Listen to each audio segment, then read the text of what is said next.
Әлгі күргәзмәдә үзеңне шын мәгънәсендә олы юлда кебек хис итәсең. Монда барысы да иң заманча технологиялар белән эшләнгән. Хәтта менә шы юл читендәге киртәләр дә шын барлыктагы кебек тимердән эшләгәннәр. Баганаларында ут янып тора.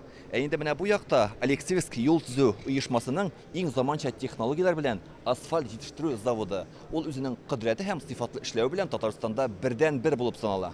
Тиз йөрүчле юллар төзү өчен шундый заманча корылмалар кирәк. Алексеевскидагы завод сәгатне 360 тонна асфальт җитештерә. Качество асфальта отличается именно, скажем так, самим качеством асфальта. Безнең төп үзенчәлегебез шунда. Заманча технологиялар кулланып сыйфатны арттырабыз. 1 миллион тоннадан артык асфальт җитештердек. Безнең шундый 5 заводыбыз бар.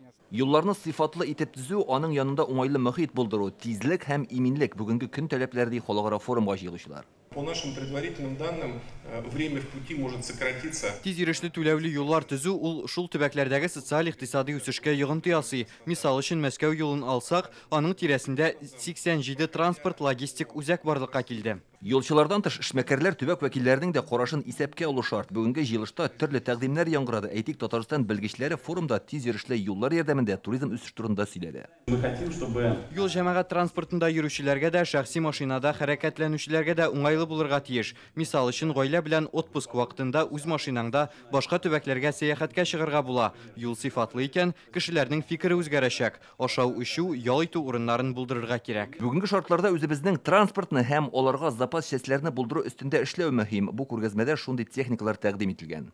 Президентыбызның ярдәме белән яхшы бульдозерлар, грейдерлар, грейдерлар турында әйтәсем килә. Алар бүгенге көндә чит ил җиһазларыннан бердә калмыйлар. Алар шулай ук 3D дип әйтәбез инде. Шундый информационный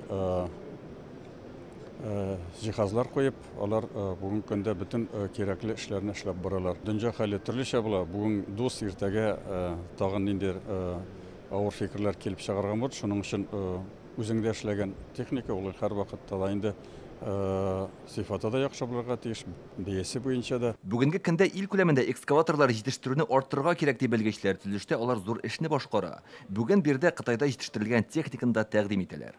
Элекке Германия белән эшләдек. Бәлки хәзер Германия техниканың бераз әзәйде.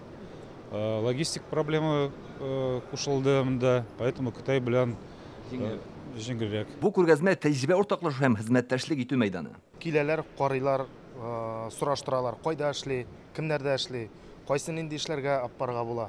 Анда карьердамы, или жол төзелешү якларында карага инде. Бар сораучылар күп. Халыкара форумның төп чаралары иртәгә узачак. Россия премьер-министры урынбасары Марат Хөснуллин, илнең төзелеш министры Ирек Фәйзуллин һәм президент Рөстәм Миңнеханов катнашында пленар сессия узачак. Казан, Самар һәм Владимир өлкәләрендә тантаналы төстә яңа юл участоклары ачылачак. Илдар Сафиуллин, Алмаз Зиятдинов, Яңа гасыр каналы.